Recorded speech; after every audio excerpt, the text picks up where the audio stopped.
Welcome back to Living 808. Our friends from Ho'oko LLC are back to give us more mental health tips. They're so important this holiday season. That's right. Now, today's topic, too much of a good thing. Now, what does that mean and how to prioritize our daily decisions?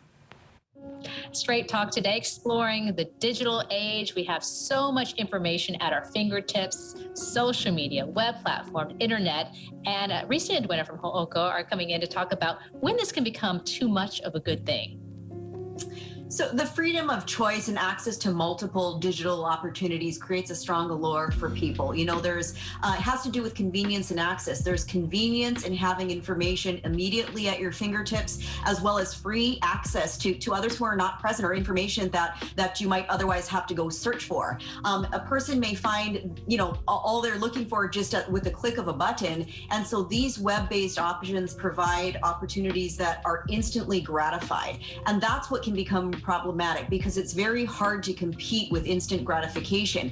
And when we're so used to that, clicking on something and getting information and immediately finding what we want, we stop taking care of actual responsibilities, or we may become overwhelmed with choices because there's just so much to look at, to understand, to think about. There may be choice paralysis as a result, just kind of like not knowing which option to choose or what to go for. And it just really detracts from the actual living day to day. What are the implications or effects of having too many options? So Tanya, when a person we have too many options to choose from, that can lead for a person to just really be very indecisive and uncertain of what they're going to choose. You know, and even if they make a choice, they might be second guessing themselves. They're still uncertain, and they might even be having unrealistic expectations on the outcome of their decision or choice. A lot of folks end up also compare, right? Once they make decision choices, they compare with others.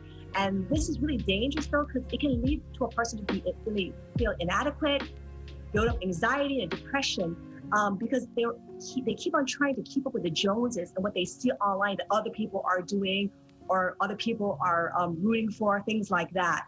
And so really, too many options is really not necessarily the best thing for a person. How do you deal with feeling overwhelmed and having too many options, too many choices out there? One of the best ways in dealing with it is to reset by simply unplugging, you know, really moving away from your electronic devices for a period of time, sometimes giving yourselves a full day if you needed that, to just kind of recalibrate yourselves. Another thing is finding something else to do, setting time aside that you would focus on electronics or web platforms or any of that stuff, but then finding other things to do and creating a balance so that you're not just stuck on something all day long. Sometimes clicking like seems like an easy enough thing, but you know, just doing that all day creates kind of stress on the mind and kind of bogs you down. And so we really want to give other options and balance that out with doing other things. Once you set time aside and you've fulfilled that, then move on to something else. That's one of the best ways to handle that. And how might we realign our choices to come better with what's important to us then? We have to ask ourselves sometimes it's a tough question. You know, are we online too much? Are we looking at these things too much online? And thank God now these days, you know, there are different kinds of apps or things on our phone that can track, you know, how long we spend on social media, Facebook, Instagram, or other things like that. And so tracking our time and how much we put into it is one way we can begin to realign by comparing those things with, okay, what exactly do we value? What exactly is important to us? And what goals we want to accomplish.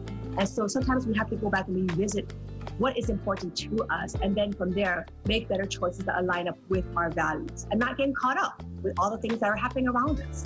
And if anyone watching has a question about too much of a good thing or anything else, how best do they reach you? They can contact our office at 808-375-7712 or go online to www.hookollc.com. As always, we appreciate the chance to have some straight talk about important topics. Thanks so much, Tanya. Thank you. Too much of a good thing. I know my phone, every time it dies, it just opens up, you know, when you have to completely live in the present because there's so many choices out there. And within the past year and a half, you know, every kind of major network is moving to streaming platforms. excuse me, and it's easier to get it off your phone True. because everything is like right there.